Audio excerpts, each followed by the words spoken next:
সম্পর্কের তৃতীয় ব্যক্তি বা রিলেশনশিপের থার্ড পার্টি কী করে এদেরকে নিজের জীবন থেকে দূর করবেন এবং সম্পর্ক থেকে তুলে একেবারে বাইরে ফেলে দেবেন, আজকে সেই আলোচনাই করব।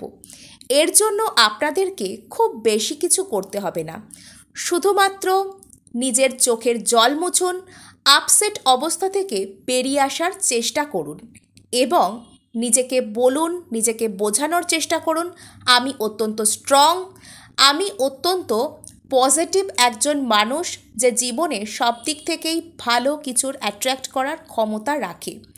এরপর থেকেই শুরু হবে আমাদের আসল ম্যাজিক। আমি জানি আমি যত সহজে কথাগুলো বলছি, আপনাদের পক্ষে যাদের জীবনে সম্পর্কের ক্ষেত্রে এই ধরনের বিপর্যস্ত অবস্থা চলছে, তাদের পক্ষে এটা করাটা এত সহজে হবে না। কিন্তু তাও যতক্ষণ আপনি এই কষ্টের এনার্জি, ল্যাকের এনার্জি থেকে ভাইব্রেট করবেন, আপনার সিচুয়েশন ততটাই বেশি ডাউনের দিকে যাবে। আমি ডেলি এমন কিছু কমেন্টস পাই যেখানে আপনারা আমাকে জিজ্ঞাসা করেন আপনাদের সম্পর্কের মধ্যে থার্ড পার্টি এসছে, কখনো হাজব্যান্ড ওয়াইফের সম্পর্ক, কখনো বা গার্লফ্রেন্ড বয়ফ্রেন্ডের সম্পর্কের মধ্যেও থার্ড পার্টি এসেছে, জেনে বুঝে তারা আপনাদের পার্টনারকে অন্যরকমভাবে প্রলুব্ধ করছে, আপনাদের সম্পর্ককে ভেঙে দেওয়ার চেষ্টা করছে। প্রথমত আমরা বুঝে নিই এই থার্ড পার্টি বিষয়টা কি, অর্থাৎ আমরাই কারোর সম্পর্কে থার্ড পার্টি তো হয়ে যাচ্ছি না। না, আমি এখানে তাদের কথা বলছি না। আমি এখানে যাদের কথা বলছি তারা হলো, ধরুন দুটো ব্যক্তির মধ্যে সম্পর্ক বেশ কিছুদিন ধরে ঠিকঠাক চলছিল, হঠাৎ করে তাদের মাঝখানে নতুন কোনো ব্যক্তির উদয় হয়েছে, যে কোনো একজনকে কি করছে, নিয়ে চলে যাওয়ার চেষ্টা করছে, বা দুজন ব্যক্তি একসাথে বেশ কিছুদিন খুশি ছিলেন, তাদের মধ্যে সম্পর্ক ঠিকঠাক চলছে না এবং তার কারণ হয়ে উঠছেন কোনো একজন ব্যক্তি। অত্যন্ত দুঃখের বিষয় যে আজকের যুগে দাঁড়িয়েও অনেক এরকম মানুষকে আমি দেখেছি যাদের বন্ধুবান্ধব সার্কেলের মধ্যেই এমন কেউ একজন থাকে যারা তাদের রিলেশনশিপে থার্ড পার্টি হয়ে বসেন, অর্থাৎ বন্ধুর সম্পর্ক তার গার্লফ্রেন্ড বা বয়ফ্রেন্ডের সাথে, তা সেখানে গিয়ে তিনি কী করছেন, তার পার্টনারকে ভাঙিয়ে নেওয়ার চেষ্টা করছেন, জেনে বুঝে এটা করছেন। তিনি উভয়কেই চেনেন এবং সেখানে গিয়ে তিনি জেনে বুঝে অন্যের পার্টনারকে প্রলুব্ধ করছেন, নিজের জীবনে অ্যাট্রাক্ট করার চেষ্টা করছেন।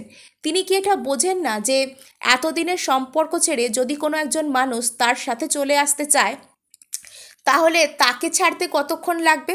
আমি জানি না কি করে মানুষ এগুলো করে, কিন্তু তাও হয়ে যখন গেছে বিষয়টা, তখন সেখান থেকে বেরোনোর রাস্তা তো আমাদের খুঁজতে হবে।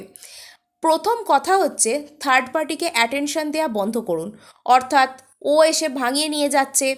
যখনই আপনাদের জীবনে এই থার্ড পার্টি সংক্রান্ত সিচুয়েশন আসে, আপনারা কি বলে বসেন, আমার মধ্যে কি এমন কম ছিল যে ও ওর সাথে চলে গেল। প্রথমেই আপনারা নিজেদের ল্যাকটাকে খুঁজে বের করার চেষ্টা করেন, অর্থাৎ আপনাদের মনে হয় নিশ্চয়ই কিছু কম ছিল আপনাদের মধ্যে, তাই আপনার মানুষ অন্যের সাথে চলে যাচ্ছে। কিন্তু বিশ্বাস করুন, কম ছিল না, এখানে বেশি ছিল, সেই জন্যই চলে যাচ্ছে। বেশি ভালো জিনিস মানুষ সবসময় হজম করতে পারে না।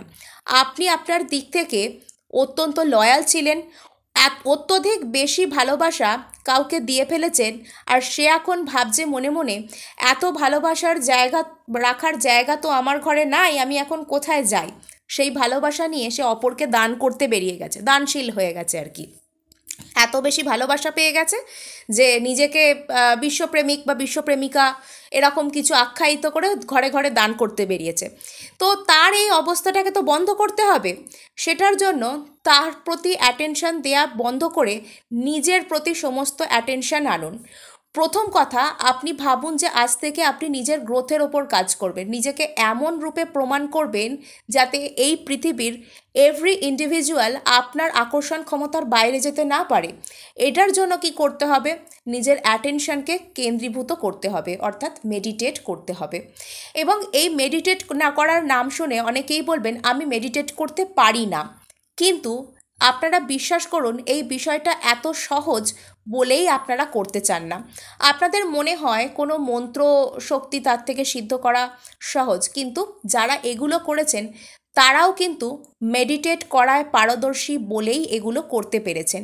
তাই সমস্ত কিছুর যে মূল সেটা হচ্ছে নিজের মনোযোগকে শান্ত করা, আর তার জন্য ডেলি অন্তত 5 মিনিট আপনারা শ্বাস প্রশ্বাসের যে প্রক্রিয়া আছে, ব্রিথ ইন ব্রিথ আউট যে ব্যায়াম আছে বা যে ধ্যানের যে প্রক্রিয়ার মাধ্যমে এটা করতে পারেন।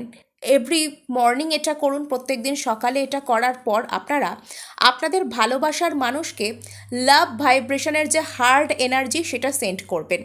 অর্থাৎ প্রথমে একটু ব্রিথ ইন ব্রিথ আউট করলেন, মিনিট 5 একটু মেডিটেট করে নিলেন, তারপর আপনারা লাভ ভাইব্রেশন এটা ওনাকে সেন্ড করতে পারেন।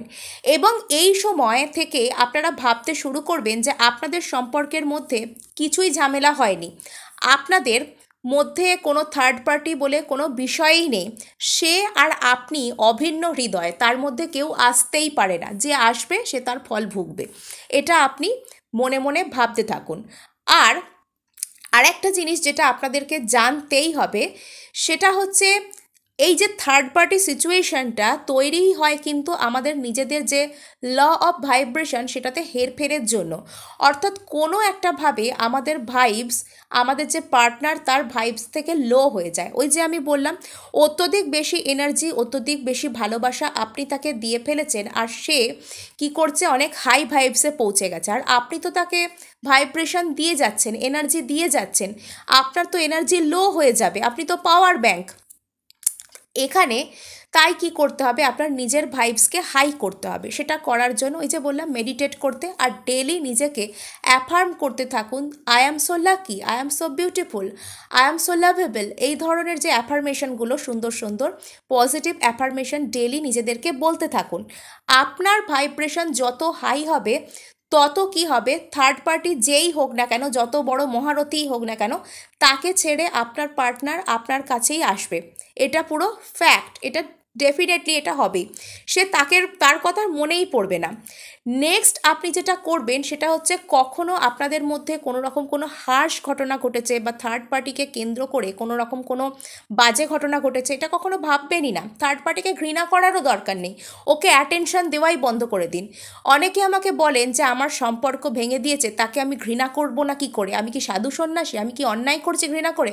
দেখুন, ঘৃণা করে না তো আপনি তার কোনো ক্ষতি করতে পারছেন বা আপনার কোনো ভালো করতে পারছেন, আপনি তাকে ঘৃণা করছেন মানে তার যে ফল ভোগার কথাটা সেটা আপনি নিজের ওপর নিচ্ছেন। সে যে একটা বাজে কর্ম করলো, সেই বাজে কর্মের যে অ্যাকাউন্টটা সেটা কিন্তু আপনিও তার সাথে শেয়ার করে ফেলছেন। ঘৃণার এনার্জি দিচ্ছেন মানে ট্রিমেন্ডাস এনার্জি শেয়ার করছেন এখান থেকে। সেখানে কি হবে, তার যে ফলটা সেটা আসতে তো বিলম্ব হবেই এবং আপনিও তার কিছু ফলাফল ভোগ করবেন, এটা হবে।